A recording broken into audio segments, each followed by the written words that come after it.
You can work for 40 years, save a portion of every single paycheck, without fail. Invest carefully, avoid unnecessary risks, follow every piece of conventional financial advice you were ever given, and still, somehow, wake up one day, closer to the end of your career than the beginning of it, and realize something deeply unsettling. You build money.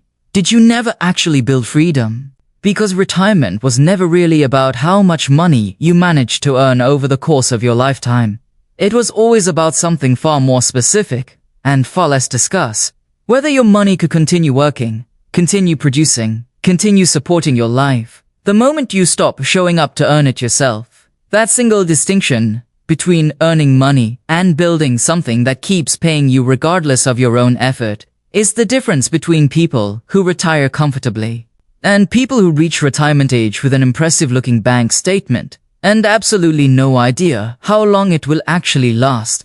There's a specific story that captures this gap perfectly, and it involves a family that, on paper, looked like they had already won the money entirely. Both parents were demanding, high-paying careers, the kind of professional jobs that came with a steadily climbing salary every single year for well over a decade. The combined household income eventually crossed back into the top bracket of earners in their entire country. From the outside, everything about their life signaled success. A large home in a desirable neighborhood, to new vehicles parked in a driveway, private schooling for their children, vacations that showed up regularly across their social media, each one a little more elaborate than the last. And yet, when one of them unexpectedly lost their job during a round of corporate layoffs, the entire structure they had spent a decade building did not simply slow down. It collapsed, and collapsed remarkably fast. Within a matter of months, they were forced to sell the large home at a loss in a rushed and unfavorable market. The vacation stopped entirely. Credit card balances that had quietly been growing in the background for years. Parents' had always felt manageable when they were too large incomes covering the minimum payments without much thought. Suddenly became a serious, imminent threat, growing faster than they could realistically pay them their own on a single income. What it looked from the outside, like a family who had figured out money, turned out to be something else entirely underneath the surface. A family who had built an extremely expensive, extremely fragile lifestyle, one that depended entirely, completely, on both high incomes continuing to arrive, without interruption, indefinitely, forever. Here's the uncomfortable lesson buried inside that story, one that applies it just as much to someone earning a modest income as it does to someone earning an exceptional one. Income, on its own, without any real control over how it's actually used, is no wealth. It is simply expense. It's a value, dressed up convincingly enough to look at that success from a safe distance. A high salary cannot absolutely found an impressive lifestyle, but an impressive lifestyle, built entirely on top of a high salary and nothing underneath it, it is not financial freedom. It's simply a more comfortable, but a decorated version of living paycheck to paycheck. One emergency, one layoff, one unexpected medical bill away from a very sudden, very public collapse. So if a high income alone isn't actually the measure of financial freedom, what is? Most people spend their entire working lives tracking exactly one number, their income. Watching it climb year after year with each raise, each promotion, each new job, treating that single rising number as the clearest possible proof that they are winning at money. That income is only the very first three numbers that actually determine whether someone eventually becomes financially free, or simply becomes a more expensive version of dependent on the next paycheck arriving on schedule. The second number, and of one almost nobly tracks with any real consistency, is cash flow. The actual difference between what comes in every single month and what goes out. This sounds almost embarrassingly obvious when you say it out loud, and yet an enormous number of hiring households had genuinely never calculated this number with any real precision. They have a vague, comfortable feeling that things are probably fine, based mostly on the fact that their bank account doesn't hit zero before the next paycheck lands. But a rough feeling is not the same as an actual number, and the gap between the two is exactly where financial fragility quietly builds, month after month, completely unnoticed, until a single disruption, a layer of a medical emergency, An unexpected repair suddenly exposes exactly half in that margin really was the entire time. The said number, and by far the most important one, will be my cool freedom cash flow, a specific, deliberately defined number representing the income you would still receive every single month, even if you personally stopped working entirely, stalling tomorrow. Not income you could theoretically earn if you picked up more hours or found a better job, income that continues to arrive completely independent of your ongoing labor, generated by assets, systems, or income streams you have already built, sitting quietly in the background, working continuously. Whether you personally show up to work that day or not, consider two very different people earning the exact same salary, side by side. The first person spends essentially everything they earn, funding an active, comfortable, enjoyable lifestyle.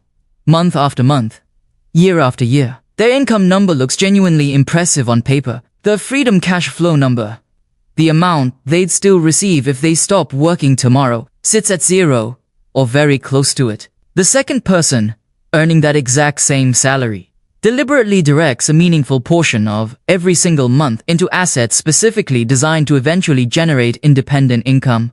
Rental property, dividend-paying investments, a small business system that can eventually run without their constant daily involvement. Their income number looks identical to the first person's on paper, but their freedom cash flow number is slowly, steadily climbing, month after month, quietly building towards a very different kind of future. 10 years pass. The first person has, by most visible measures, lived an enjoyable, comfortable decade, nicer vacations, a nicer car, a slightly larger home, upgraded along the way as their salary climbed. But strip away the salary tomorrow, and almost nothing underneath it remains standing. The second person, on the surface, may have appeared to live a slightly more modest decade in comparison, fewer uprise, fewer visible signs of increased spending along the way. But underneath the surface, something entirely different was quietly accumulating the whole time. A small collection of rental units not covering a meaningful share of monthly expenses on their own. A portfolio of dividend-paying investments generating a steady, growing stream of income each quarter, regardless of whether its owner lacks a single area of work the particular weight. On paper, using nothing but a basic income statement, these two people would look completely indistinguishable from one another. In reality, they are moving toward two entirely different destinations, one toward genuine long-term freedom, and the other toward permanent, lifelong dependence on the next paycheck continuing to show up exactly on schedule, indefinitely, without ever missing a beat. Once you understand these three numbers clearly, income, cash flow, and freedom cash flow, it becomes obvious why the most common question people ask about retirement, how much money do I actually need, is often the wrong question to be asking in the first place, or at least a dangerously incomplete one. The question assumes retirement is fundamentally reaching one large, specific, stylic number, and that once you finally cross the particular finish line, you automatically sit on the other side, when a large lump sum of money, sitting passively in an account with no clear structure or plan behind it, can be spent down remarkably quickly if there's no actual strategy guiding how and how fast it gets withdrawn and used over time. A more useful question, and a noticeably harder one to state with honesty, is this: what life do I actually want to be living, in specific, concrete detail? And how much monthly cash flow would a particular life genuinely require to sustain itself comfortably, indefinitely, without depleting the underlying principle too quickly? This single reference changes absolutely everything about how you plan, because it immediately makes retirement planning deeply personal. Rather than a single generic number pulled from a magazine article or a financial advertisement, someone who genuinely wants a quiet, simple, local's life needs a dramatically different number than someone who wants to travel internationally 3 or 4 times a year. Someone who plans to fully pay off their home will before retiring needs a very different number than someone who expects to be carrying a mortgage payment well into their 70s. There is no single universal number that applies equally to everyone. There is only a specific number, tied directly and specifically to the specific life you actually want to build and sustain for yourself. Picture the people who both retire with what looks like an identical amount saved, The first person spends their working years chasing a round, generic target they picked up somewhere along the way, a number that sounded reasonable, without ever actually mapping it against the specific life they wanted to live once they got there. When they finally retire, they discover their actual monthly expenses, the real cost of housing, healthcare, and the lifestyle they genuinely grown accustomed to, sitting comfortably first what their savings can safely provide, leaving almost no margin for anything unexpected. The second person spent those same working years asking a very different question from the start. Not how much is enough in general, but specifically, what does my ideal week actually look like? Where do I want to live? What does my healthcare situation realistically require? Do I want to keep working part-time on something I enjoy? That specific, detailed picture then gets translated backward into an actual requirement, the cash flow number. And from there, into a clear, specific savings, then investment target. Both people may have ended up with a similar total numbers sitting in their accounts, but only one of them actually knows, with real confidence, whether that number can genuinely sustain the specific life they're walking into. This naturally raises the next practical question. If a single lump sum sitting possibly in an account isn't really the actual goal, what should you actually be building instead? The clearest way to think about this is as the kind of personal money machine, deliberately constructed, piece by piece, across 5 distinct levels of income, each one building steadily on top of the warning that came directly before it. The first level is active income, money earned directly and exclusively in exchange for your own personal time and labor. A salary, your early wages, freelance work billed by the hour. This is where almost everyone starts on. And for most people, it remains the only income level they ever really build throughout their entire working life. Active income is genuinely useful and for most people, absolutely necessary in the early stages of any career. But it comes with one obvious, unavoidable limitation. It stops completely and immediately the moment you personally stop working. For any reason at all, whether that's by choice, illness, or simple exhaustion. The second level is business income, money generated by a system you build, own, and actively direct. But that doesn't necessarily require your own direct hourly labor to function and produce results. A business that forms primarily of employees, established systems, and existing processes, rather than depending entirely on the owner personally showing up and performing every task themselves, starts to behave very differently from a simple job or freelance arrangement, even though it might have started on looking almost identical to one in its earliest days. The third level is asset income, money generated directly by something you own.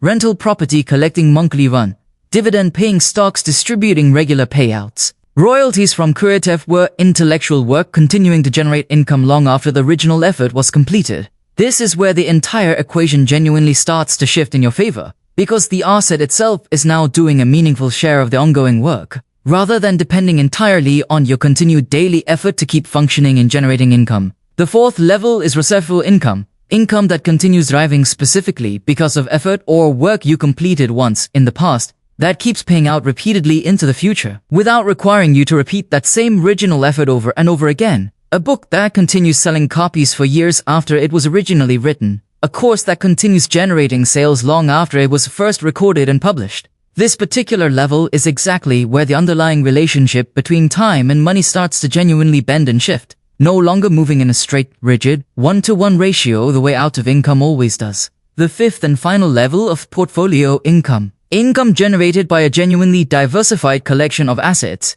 deliberately structured to produce consistent, reliable cash flow, month after month, regardless of what any single individual investment happens to be doing at any given moment. This is the level where freedom cash flow, the number we discussed earlier, genuinely starts to approach, and in some cases eventually exceed, someone's actual monthly living expenses. The precise point where an activity shifts from strict necessity to entirely optional choice. Almost nobody builds all 5 levels at once. Nor should they. Most people spend years, often their entire career, relying almost entirely on that first level, active income, before deliberately starting to build the other 4. But every month your income stays concentrated in that first level. Yes. Another month your financial life remains completely dependent on your continuability and willingness to keep showing up and trading time for money, indefinitely, without any real backup system quietly running in the background. The good news is you don't need to build all 5 levels perfectly, or even in order, to start shifting your numbers.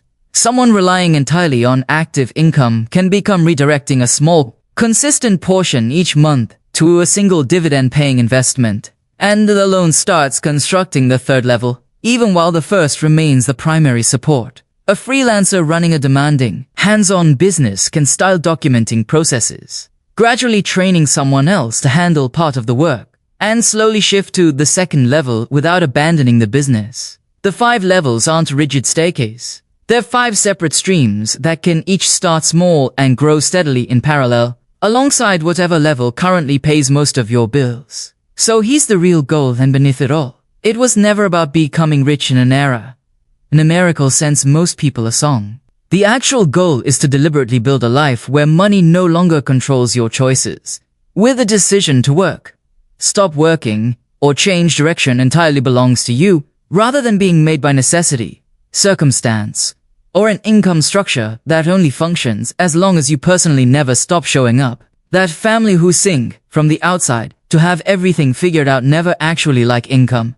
What they genuinely liked was structure, real cash flow awareness, and meaningful freedom. Cash flow sitting quietly underneath their impressive-looking lifestyle. And that specific gap between earning a great deal of money and actually building lasting freedom with it is exactly the gap we're closing, deliberately, starting today, long before an unexpected layoff, emergency, or life event forces the question on you without warning.